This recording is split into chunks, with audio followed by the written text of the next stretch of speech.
সকাল 8টার গাড়ি করছি, এখন প্রায় 10টা, সোয়া 10টা, ছোট বাচ্চা আছে কান্নাকাটি করতেছে, খুব কষ্ট পাচ্ছে, কোনো ডিসিপ্লিন নেই।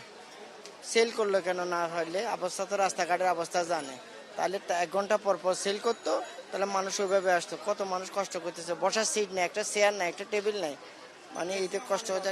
একটা চেয়ার দিলে অন্তত পক্ষে লাখ লাখ টাকা কামার, কিন্তু কোনো একটা চেয়ার থাকলে প্যাসেঞ্জার একটা বসতে পারতো, একটু রেস্ট নিতে পারতো, কোনো কিছু নেই। ওই গরমের কারণে বমি করে হাইড্রেশন হয়ে গেছে, অনেক ধরনের সমস্যা। বসার কোনো স্কোপ তো নাই। তাছাড়া ওনাদের কাছে কোনো কিছু জিজ্ঞেস করতে গেলে সেটারও অ্যাকচুয়ালি ওনারা আনসার দেয় না। এই ধরনের যে আমি জিজ্ঞেস করতে গেলাম যে আমার গাড়িটা কখন আসবে, ওনারা কোনো কথাই বলে না। এই ধরনের আরো অনেক ধরনের সমস্যা এখানে দেখা দিচ্ছে। গাড়ি এখন টিকিট ছাড়তেছে না, গাড়ির জ্যামে, এই জন্য গাড়ি আসতে পারতেছে। আমি 4টা বাজে সকাল 6টার দিকে আসলাম, আসি প্রায় দীর্ঘ 6টার থেকে 10টা কত মিনিটে আমি টিকিট পাইছি। না, আমি আজকে সকাল 6টা বাজে আসি, 10টা 40-এ টিকিট পাইছি। পাচ্ছি না, অনেক আগ থেকে দাঁড়িয়ে আসছে। 9টা 10-এর টিকিট ছিল আমার, কারণ গাড়ি নাই। আর টিকিটের দাম অনেক বেশি, আগের থেকে বেশি করে ফেলছে। 10 টাকা কাটার পরেও আরো 50 টাকা করে বেশি নিচ্ছে টিকিটের দাম। আজকে নাকি আরো বেশি নিতেছে, শুনতেছে লোকজনের কাছে।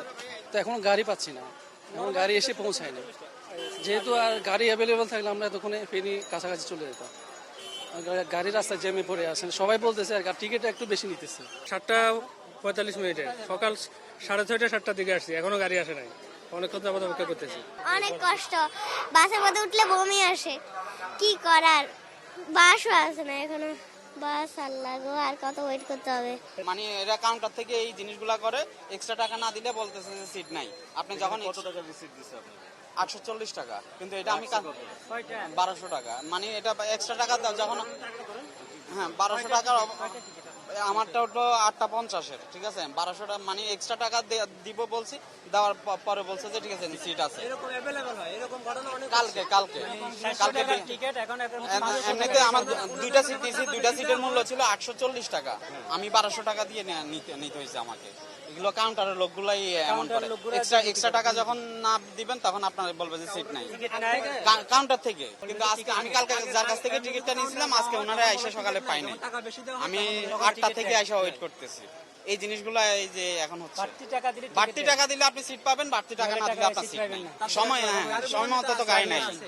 এই প্রবলেমটা মানে এটা বলতে এইবারে ঈদে বলতে তা না, প্রত্যেকটা ঈদ আসলে ওনাদেরকে বাড়তি টাকা না দিলে আপনি সিট পাবেন না। স্টার লাইন হলো এই একটা অবস্থা। এটা শুধু এই ঈদের জন্য না, প্রত্যেকটা ঈদের জন্য। রোজার ঈদ বলেন, কোরবানির ঈদ বলেন, এক্সট্রা টাকা পে না করবেন আপনার, ওনারা ডাইরেক্ট বলবে যে সিট নাই, আমরা কি বানায় দিব? তখন এক্সট্রা টাকা যখন দেওয়া হয় তখন সিটগুলো কোত্থেকে আসে? আমাদের প্রশ্ন হলো এটা। হ্যাঁ, এমনই। তারপর 16 ডিসেম্বর বন্ধ থাকে, সরকারি ছুটি 2-3 দিন, তখনই এরকম হয় অনেক। এরকম যখন ওনারা আগে শিডিউলটা কাটি রাখে, সিটগুলো বড় করে রাখে, বড় যায়, আচ্ছা কিছু টাকা বেশি দিলে একটা ম্যানেজ করে দিবে, আচ্ছা একটা ম্যানেজ করে দিবে, কিছু টাকা বেশি দেওয়া লাগবে, এরকম করে সিট ম্যানেজ করে দেয়, বুঝছেন। সকাল থেকে বলতেছে কোনো সিট নেই, অথচ ওনাদের থেকে টাকা বেশি নিচ্ছে। আমরা তো ঈদ যাচ্ছে, আসলে বাড়ি যাচ্ছি সবাই। তো আমরা আমাদের বাড়ি হচ্ছে ম্যাক্সিমাম স্টার লাইনের পরিবহনের ম্যাক্সিমাম যাত্রী হচ্ছে ফেনীতে। তো আমরা যারা যাত্রী তারা কিন্তু অনেক দুর্ভোগের শিকার হচ্ছি। সেটা কিভাবে আমি যদি একটু ব্যাখ্যা দিয়ে বলি। আমি সকাল 6টা বাজে স্টার লাইন কাউন্টারে আসি। আমি যখন লাইনে দাঁড়িয়ে থাকি কিন্তু তারা কি করে, তাদের যেসব নিজস্ব লোকজন আছে তারা ভিতর দিয়ে গিয়ে তারা ওই টিকিটগুলো কেটে ফেলে। আমাদেরকে লাস্টের জাপান সিরিয়ালের ওই সিরিয়াল টাকা দেয়, আর বোনাট বলে যে বোনাট খালি আছে। আলটিমেটলি হয় কি, তাদের লোকজনের সিটগুলোকে তারা বাইরে বিক্রি করে ফেলে। আর এত বড় একটা প্রতিষ্ঠান, স্টার লাইনের মতো একটা সুনামধন্য কোম্পানি, তাদের ওয়েটিং রুম নাই। ওয়েটিং রুম যেটা আছে এটাতে এসিটা নষ্ট, বসার একটা চেয়ার নাই, একটা টেবিল নাই, তাদের স্টাফদেরকে তারা কথা বলতে রাজি না। তাহলে আমরা অ্যাজ এ হিউম্যান হিসাবে, আমরা দেশের নাগরিক হিসাবে, একদম ফেনীবাসী হিসাবে শুধু একটা পরিবহনের কাছে আমরা জিম্মি হয়ে আছি।